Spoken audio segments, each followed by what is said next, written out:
Oh. Okay, what was that you just did?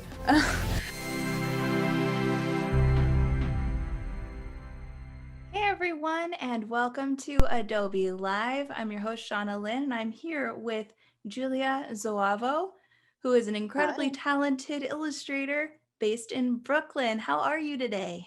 I'm good, thank you. How are you? I'm good.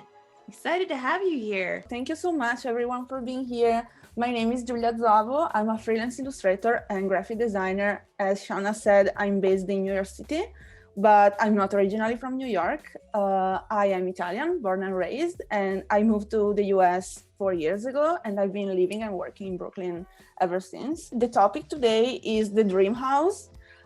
This year, we've been spending a lot of time in our homes, and I think, as many of you probably has done, I spent some time renovating a little bit the house, making it a little bit better, like a positive environment. You're mainly going to be using the pen tool, correct? Yeah, so usually what I use the most, I do shapes like rectangles and circles, and I use a lot of Pathfinder to merge them and to make shapes out of the ones that I have. And also the align tool is really useful for me when I'm building shapes and I have to be sure that everything is perfectly aligned. And the swatches, the layers, I use layers a lot just to be sure that everything is in its place. And I think that's pretty much it. This is just the start of our palette. It can change. I made global colors, so it would be pretty easy to change them if at some point we want to change something. It's really easy because with global colors, if you want to change, you can change all the colors, all the elements that have the same colors. And it's easy to see with the preview, it's super easy to see how it's gonna be. So I just started from the pink, and then I was thinking about some colors that I would like to include in the room for sure. So I know that I would like to have this little night room for sleeping. So I was thinking first about some kind of blue, purple, and then I was thinking about other colors that I like that I'm using lately that go well with the purple. And I was thinking about some oranges, some yellows, and I was just making some, a little bit of improvisation with colors, but we can always, yes, as I said before, these are global colors. So for example, this, now that I see everything together, I think I would like to make it a little bit more pale. So I can still adjust it. I'm trying to use new colors lately. I've been using a lot of blue and reds for a long time, and now I'm trying to explore a little bit more. Prince says, I want to know how to start to create such a fabulous piece, like some tips to start practicing illustration stuff. So for me, what worked for me, not necessarily what would work for everyone, but for me, it was more like doing small things, like this icon project I was telling you about. That was super useful for me because it was the opportunity to do several different subjects, like it was animals, people, nature, like all kinds of stuff. And I like many little pieces. I think that's one good thing to start, because like you can get familiar with the shades, the tools, the technique, to master the technique. And then so start small.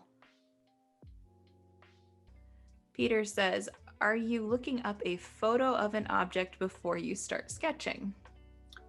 Sometimes I do, yeah. Especially when I sketch it's actually all about memory, but when I'm drawing, many times, of course, I need to see the subject, so it's easier. And I don't have a very visual memory, so many times I need to a little reminder. I think it's normal to need something to see just as a reference. Mm-hmm.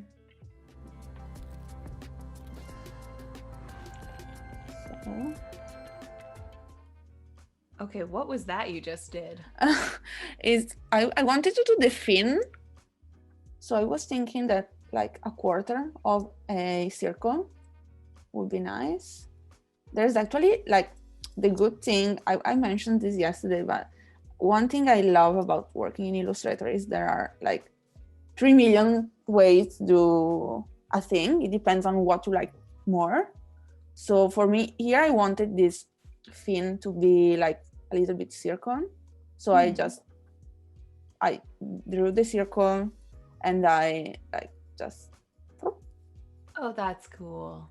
But I could have also done like, I don't know, like take a circle, take a square, and if you do the Pathfinder here or the ship builder as well, you have the same thing. And you can do it also with a pen. I mean,